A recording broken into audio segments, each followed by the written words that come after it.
Jubilee Hills ఎన్నికలల్లా BRS party Koteshwar అనుకోండి, మీకు సన్నబియ్యం రావు, 200 యూనిట్ల ఫ్రీ కరెంట్ రాదు, రేషన్ కార్డులు రావు, ఫ్రీ బస్సు రద్దయితది. ఇది సీఎం రేవంత్ రెడ్డి గారు జూబ్లీహిల్స్ ఉప ఎన్నికల ప్రచారంలో చెప్తున్న మాటలు. వాళ్ళు ఆఫ్ ది రికార్డు కూడా ఇవి మాటలు చెప్తున్నారు. ఆన్ రికార్డు సీఎం స్థాయిలో ఉన్న వ్యక్తి రేవంత్ రెడ్డి ఇదే విషయాన్ని చెప్పిండు. వాళ్ళ పార్టీ అభ్యర్థి నవీన్ కుమార్ యాదవ్ని పక్కన పెట్టుకొని ఆయన ప్రచారంలో ప్రచార రథం మీద నుంచి చెప్పిన మాటలు ఇవి జూబ్లీహిల్స్ ఓటర్లను ఉద్దేశించి.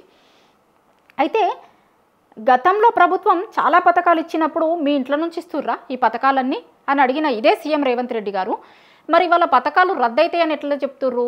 ఇవేమన్నా మీ ఇంట్లో నుంచి ఇస్తుర్రా? ప్రభుత్వ పథకాలు కదా అవి. ప్రభుత్వ పథకాలని రద్దు చేస్తాము అని చెప్పే అధికారం మీకు ఎక్కడిది? మీ ఇంట్లో నుంచి ఏమన్నా ఇస్తున్నారా? నేను ఇగో పలానా క్యాండిడేట్ని ఓడిస్తే కనుక మీకు ఈ పథకాలు రద్దు అవుతాయి అని చెప్పేందుకు ఈ పథకాలు ఏమన్నా మరి మీ ఇంట్లో నుంచి ఇస్తుర్రా? ఇదే ప్రశ్న జనాలు అడుగుతారు కదా. గతంలో మీరు బీఆర్ఎస్ ప్రభుత్వం ఉన్నప్పుడు చాలా పథకాలు ఇచ్చినప్పుడు, షాదీ ముబారక్, కళ్యాణ లక్ష్మి, ఇంకా రకరకాల పథకాలు ఇచ్చినప్పుడు ప్రభుత్వం ఇస్తుంది, అవి వాళ్ళ ఇంట్లో నుంచి ఇస్తురా పథకాలు అన్నారు కదా.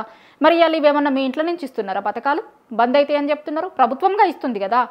గతంలో ఏంటి మీరు ప్రతిపక్షంలో ఉంటే ఒక మాట, ప్రభుత్వంలో ఉంటే ఇంకొక మాట మాట్లాడతారా? జనం అన్నీ అబ్జర్వ్ చేస్తున్నారు. ప్రతిదీ మీరు మాట్లాడుతున్న ప్రతి మాటని ప్రతిపక్షంలో ఉన్నప్పుడు ఏ మాట మాట్లాడిరు, మీరు అధికారంలోకి వచ్చిన తర్వాత ఏ మాటలు మాట్లాడుతున్నారు అనేది జనాలు అంతా అబ్జర్వ్ చేస్తున్నారు.